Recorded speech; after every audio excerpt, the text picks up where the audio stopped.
Akibat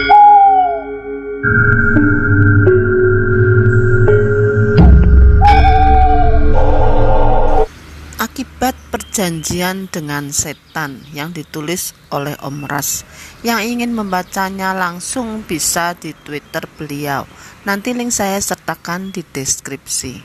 Jangan lupa follow akun beliau juga ya. Sejak pertama aku menginjakkan kakiku di desa itu, perasaan was-was takut selalu membayangiku. Terlebih lagi setelah kulihat hamparan makam anak kecil dan bayi-bayi tak jauh dari ujung desa tersebut. Benarkah yang dikatakan Dira kalau anak-anak itu ditumbalkan? Hari sudah sangat larut ketika aku di sini maksudnya si narasumber ya, tiba di salah satu terminal bus. Malam itu udara sangat dingin, suasana di sekitar terminal juga sudah sangat sepi. Aku duduk di bangku panjang di terminal itu. Helaan napasku berbaur dengan deru angin yang mulai berisik di sekitarku. Ku coba membuka tas untuk mengambil selembar sarung agar udara dingin malam itu tidak terlalu menyiksaku. Mata ini rasanya sudah sangat mengantuk. Tapi aku tak berani untuk tidur, takut jika ada orang-orang jahat yang mengambil barang-barangku. Dari kejauhan aku melihat seseorang berjalan terpincang-pincang sambil menenteng sesuatu. Apa mungkin itu orang yang datang untuk bekerja di terminal, atau hanya sekedar orang mabuk? Tiba-tiba aku teringat cerita temanku, Dira. "Yakin kamu?" tanya Dira pada Samudra yang tengah membereskan kameranya. "Ya, aku rasa kuburan yang ada di desamu itu bagus untuk didokumentasikan," jawab Sam. Dira menghela napas panjang, wajahnya tampak tidak setuju dengan jawaban Sam. "Butuh waktu berhari-hari agar kau bisa sampai ke desa itu, Sam. Menurutku kesana bukanlah hal yang benar. Di terminal TI kau harus menunggu sampai pagi baru bisa lanjut ke desa pertama. Syukur-syukur kalau kau tiba di sana subuh, tapi kalau kau tiba di sana malam atau sore, kau terpaksa harus menunggu sampai pagi berikutnya untuk turun ke desa pertama," kata Dira. "Memangnya kenapa harus pagi? Bukankah sore juga masih terang?" tanya Sam. "Tidak akan ada orang yang mengantarmu, Sam. Jalanan ke desa pertama itu sangat sulit dilewati, apalagi di terminal itu. Kalau sudah malam hari, tidak akan ada orang di sana.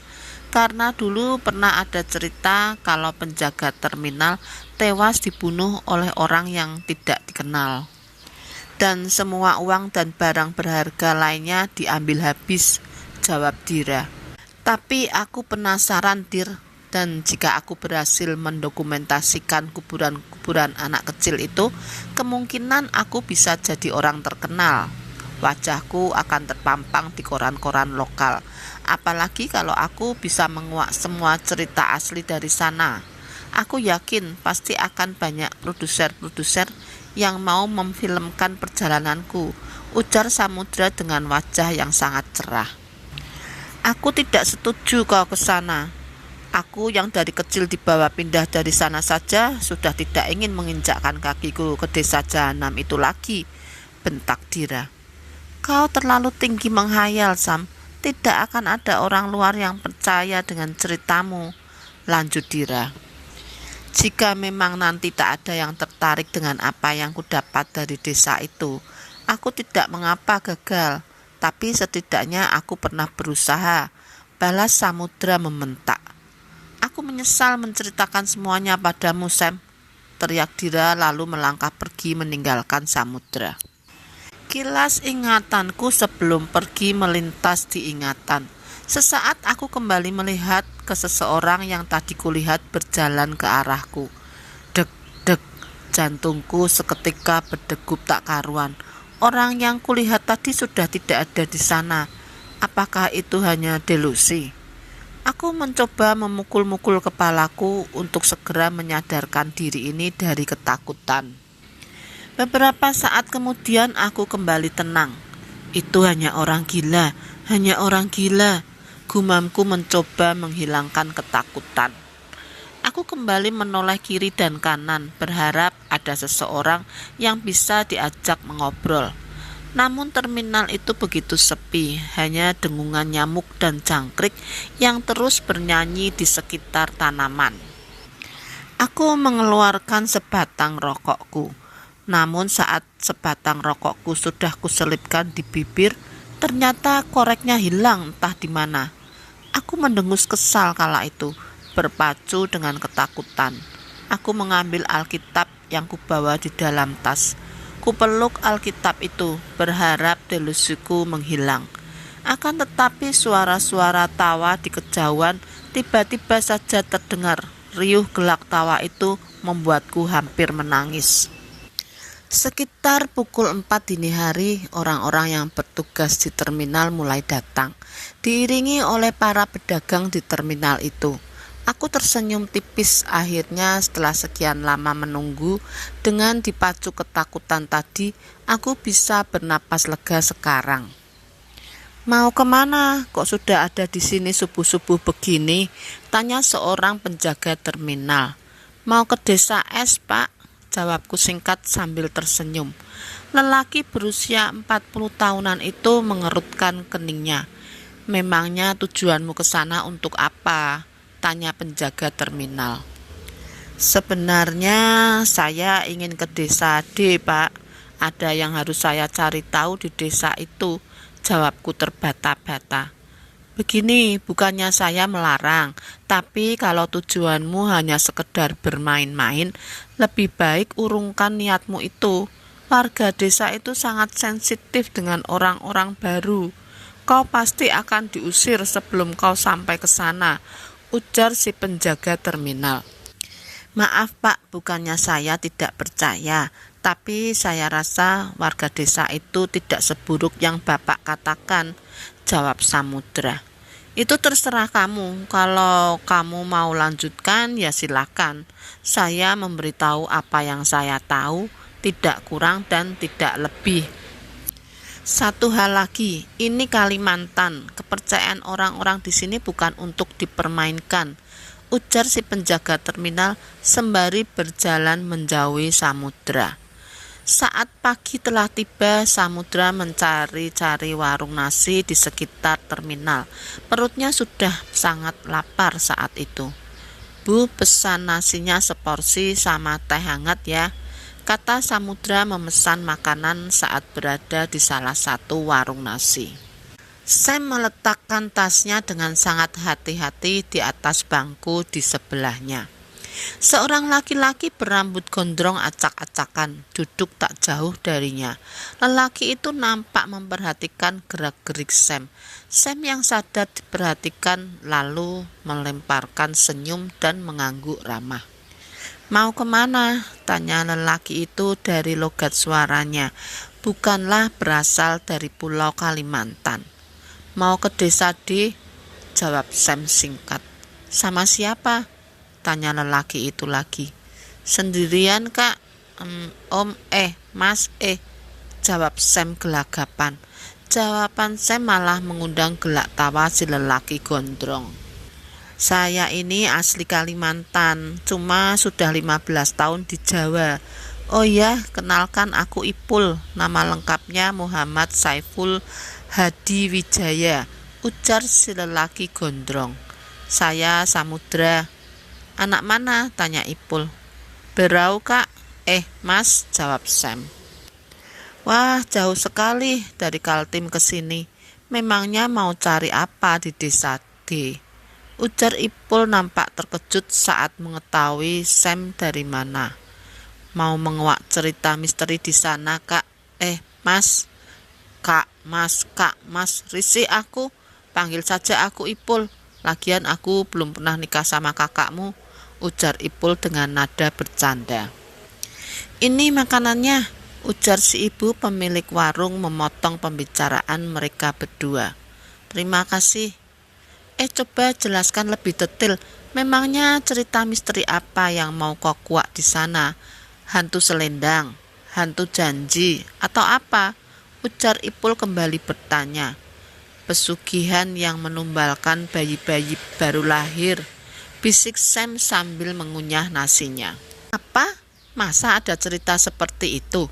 Tanya Ipul hampir tersedak kopinya. Shh, ujar Sam seraya menutup mulutnya. Mungkin aku terlalu lama di rantau, jadi tidak tahu menau tentang cerita itu. Kapan kau berangkat? Apa aku boleh ikut?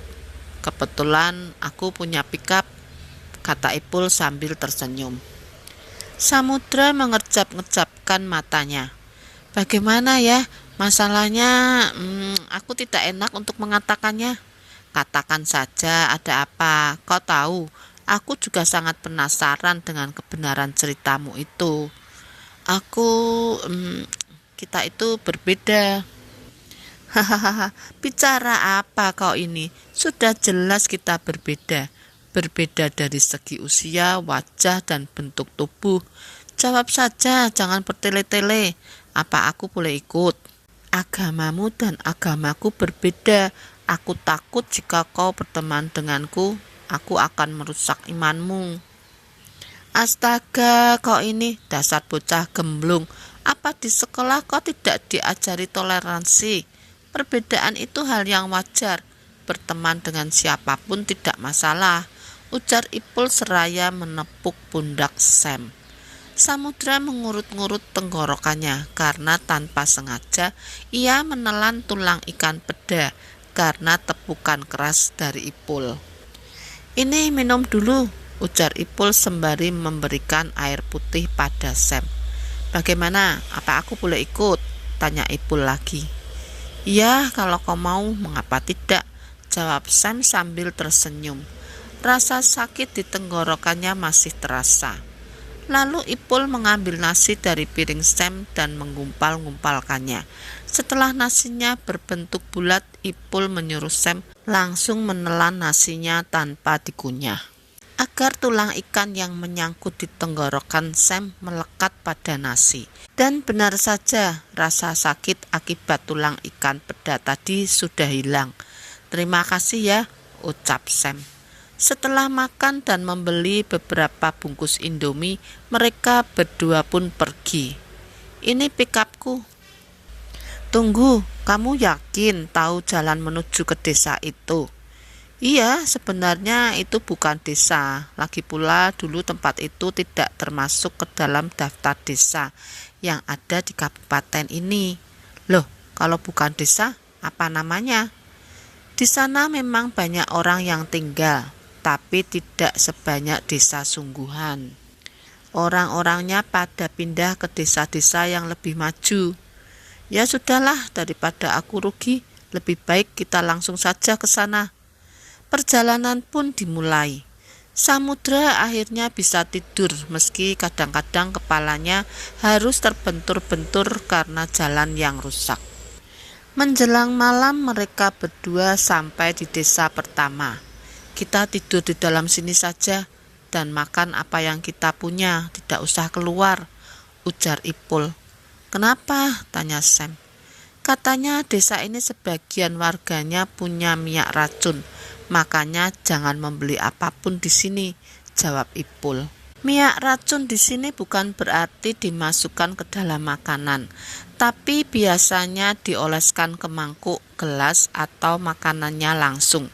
Sebelum itu minyak racunnya ditaruh di bagian telinga kiri, dan kalau mau ngambil minyaknya dari telinga itu, biasanya menggunakan jari manis kiri, lalu dioleskan ke makanan atau mangkuk dan gelas siapa yang mau dituju. Mereka tidur dengan sangat nyenyak di dalam pick-up. Azan subuh dari salah satu musola di desa itu membangunkan keduanya. Kau tunggu aku di sini, jangan kemana-mana. Aku mau sholat dulu, pesan Ipul setelah mereka berdua baru saja selesai mandi. Sambil menunggu Ipul selesai sholat, Sam membuka-buka lembaran Alkitabnya. Kita langsung saja berangkat ya. Suara Ipul langsung membuat kaget Sam. Oh, astaga, maaf, aku mengganggumu ya, ucap Ipul. Tidak apa-apa. Ya, sebaiknya kita langsung berangkat saja, kata Sam tersenyum. 1 jam perjalanan mereka kembali memasuki jalanan yang sisi kanan dan kirinya hanya hutan. Samudra terlihat sangat menikmati pemandangan yang ada. "Kau sudah lama pulang dari Jawa?" tanya Sam membuka percakapan. "Tidak juga, baru 2 minggu. Aku kerja di sana, Sam. Nanti 2 minggu lagi aku akan kembali berangkat. Kalau kamu?" Aku juga kerja paruh waktu." "Oh, Bruk, aduh," jerit Samudra karena kepalanya terbentur kaca. Ipul keluar untuk memeriksa orang yang berbaring di jalanan itu. Dan saat keduanya keluar, mereka diserang oleh beberapa orang yang ternyata itu adalah komplotan begal. "Sialan," umpat Ipul. Ipul berhasil melepaskan dirinya dari pegangan para begal. Mereka berkelahi di jalanan yang sepi tersebut. Tidak hanya Ipul, Sam juga ternyata pintar bela diri. Tidak berapa lama akhirnya mereka bisa dikalahkan oleh keduanya. Meski kini wajah Sam dan Ipul nampak babak belur. "Sialan, coba saja tadi kutabrak." Perjalanan pun dilanjutkan. Singkat cerita, mereka akhirnya tiba di jalanan yang sudah tertutup oleh uru atau rumput liar dan semak belukar. Dan tidak jauh dari situ ada sebatang pohon yang lumayan besar menghalangi. "Sepertinya kita tidak bisa melanjutkan perjalanan menggunakan mobil. Kalau kamu mau meneruskan, terpaksa harus jalan kaki," ujar Ipul. Setelah membereskan barang bawaan, akhirnya mau tak mau mereka berdua harus melanjutkan perjalanan dengan berjalan kaki. Langkah demi langkah mereka terus maju, hingga berjam-jam mereka berjalan, mereka menemukan sungai yang membentang. "Di seberang itu adalah desa D yang kamu maksud, tapi kita harus melewati sungai ini dulu," ujar Ipul. "Dan sungai ini kelihatannya sedang naik airnya," lanjut Ipul. "Dira tidak bilang kalau akan melewati sungai terlebih dahulu," gumam Sam. "Kita menginap di sini saja malam ini, besok baru lanjut nyebrang. Semoga saja masih ada warga yang tinggal di sana, biar kita bisa meminjam sampannya untuk menyeberang," ujar Ipul. Suara burung hantu bersaut-sautan terdengar, kunang-kunang berterbangan, dan suara jangkrik di balik rerumputan beradu nyaring. Malam itu suasananya sangat tenang, hingga saat tengah malam tiba. Saat salah satu mereka sudah tidur, Sam mendengar suara tawa cekikikan yang sangat dekat. Sam membangunkan Ipul karena ia takut dengan suara itu. Saat Sam akan menanyakan sesuatu, Ipul langsung menutup mulut Sam dan menggeleng. Perlahan-lahan suara tawa itu mulai terdengar menjauh. Wajah Ipul seketika berubah panik, berbeda dengan Sam yang menghela napas lega. "Ayo, bereskan barang-barangmu. Kita pergi dari sini sekarang juga," bisik Ipul. "Kenapa, Har?" Belum selesai pertanyaannya, Ipul sudah terlebih dulu memasukkan peralatan-peralatannya ke dalam tas. Mereka berjalan mengendap-endap menyusuri pinggiran sungai hingga ke hulu. Di sana mereka hanya duduk terdiam sambil menunggu pagi tiba. Namun belum lagi pagi, suara tawa tadi kembali terdengar. "Aku mau ambil wudhu dulu, mau sholat tahajud," ujar Ipul. "Aku boleh ikut?" ujar Sam yang juga ketakutan. "Silahkan kalau kau memang mau, tapi aku tidak punya sajadah lebih," jawab Ipul. Setelah selesai berwudu, Ipul meletakkan sajadahnya. Entah sudah benar apa tidak arah kiblatnya pada saat itu. Yang pasti dalam pikirannya saat itu, ia ingin cepat-cepat mengusir rasa takutnya. Saat Ipul sudah mulai kusyuk dengan sholatnya, Sam celengukan kiri dan kanan, lalu menunduk dan mengikuti gerakan-gerakan sholat yang dilakukan oleh Ipul. Setelah selesai sholat, Ipul melanjutkan dengan mengaji. Namun tidak berapa lama setelah surat pertama dibaca, senter yang digunakan Ipul untuk membantunya menerangi Al-Qur'annya malah secara tiba-tiba mati mendadak. Diikuti gemuruh angin yang seperti menandakan hendak turun hujan. "Kenapa?" tanya Sam cemas. "Sepertinya ada yang tidak suka aku mengaji di sini. Mungkin mereka terganggu," jawab Ipul seraya meraba-raba tasnya.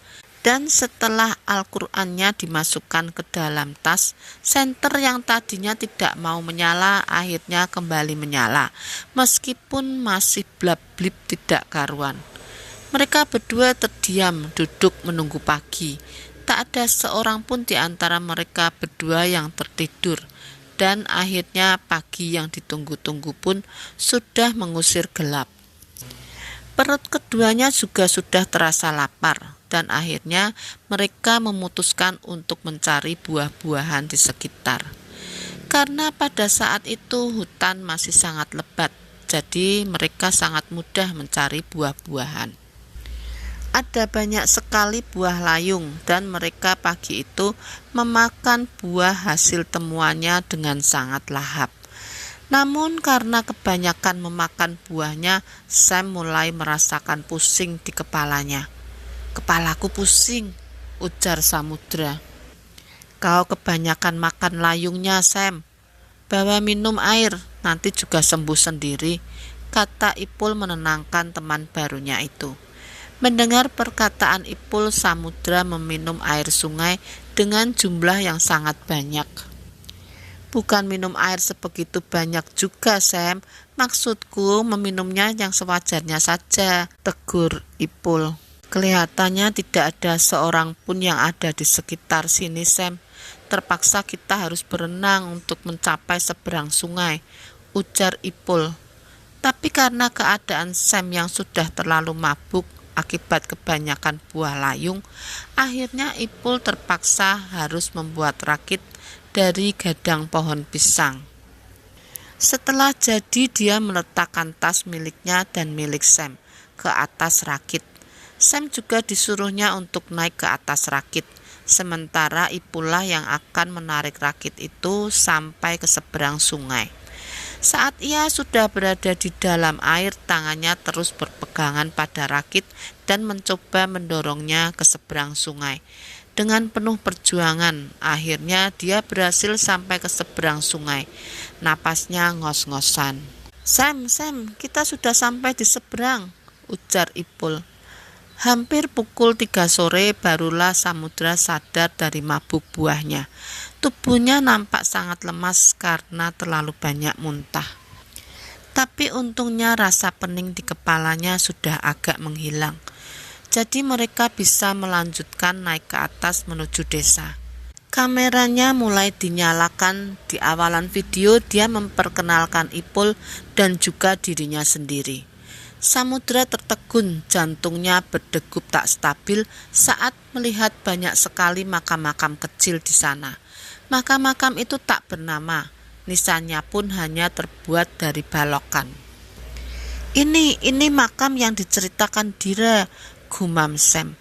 "Konon menurut cerita, dulu desa ini hampir semua warganya mempunyai ilmu hitam yang menyesatkan, dan anak-anak mereka dijadikan tumbal, entah itu untuk pesugihan atau yang lainnya," ujar Samudra. "Masa sih? Aku kok tidak tahu cerita itu," kata Ipul.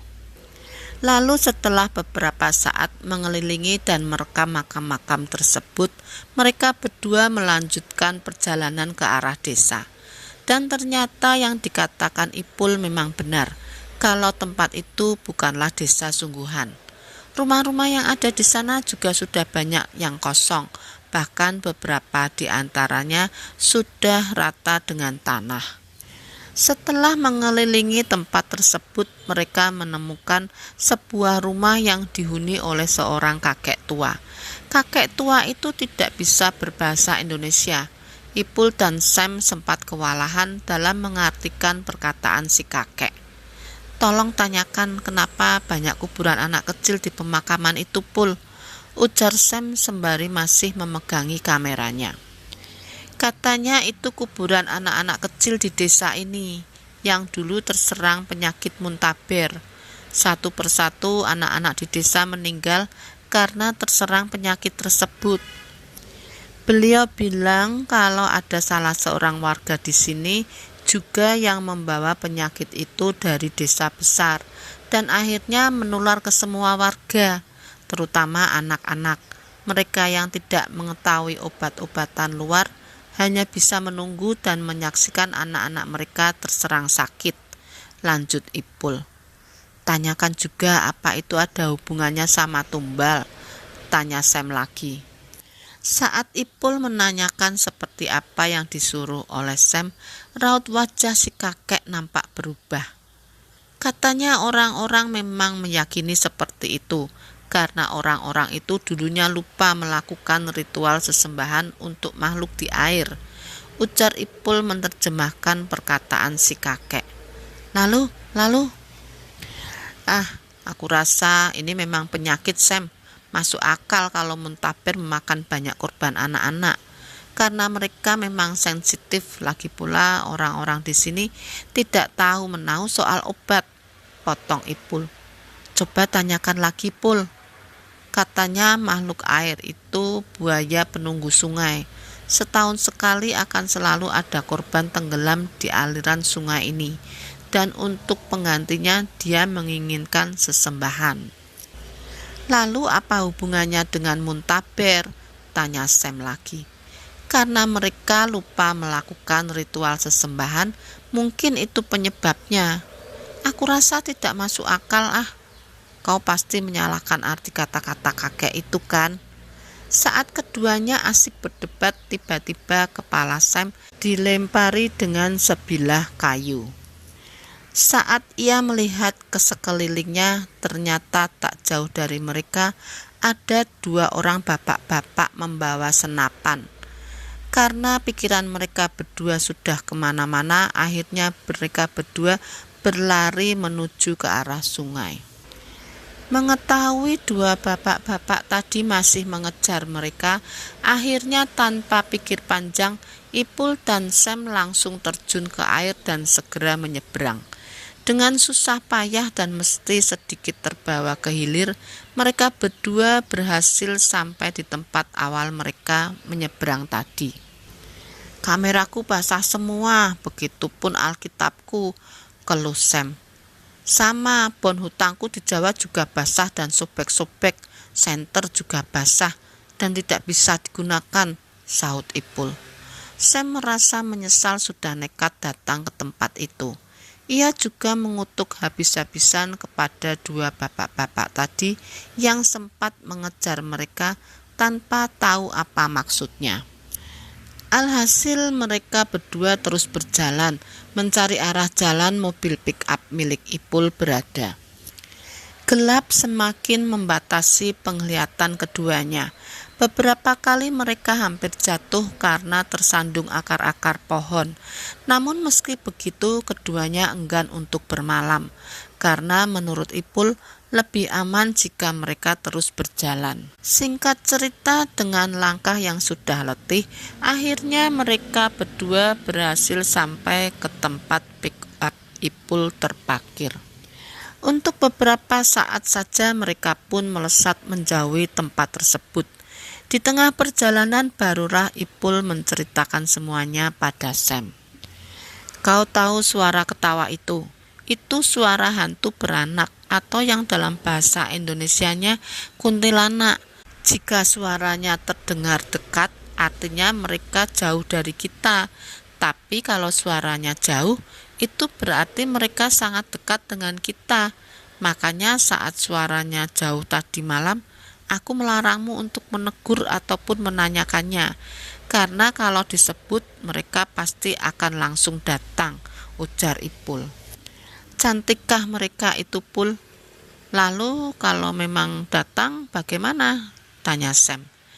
Kata orang wajah mereka itu sangat cantik, tiada tanding jika berubah jadi manusia. Dulu pernah ada ceritanya orang yang menikah dengan hantu itu.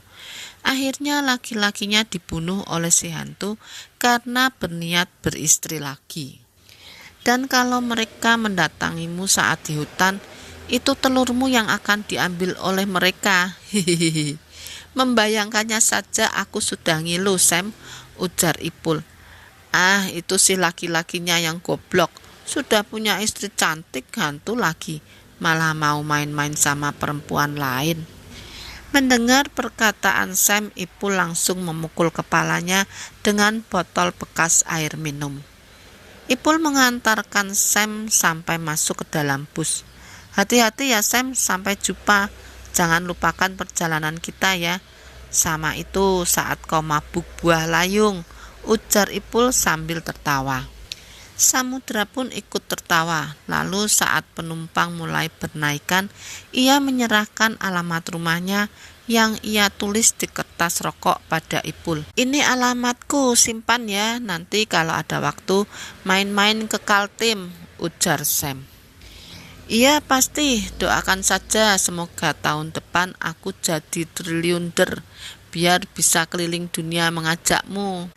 Canda Ipul seraya menjabat tangan Samudra, lalu berjalan keluar bus.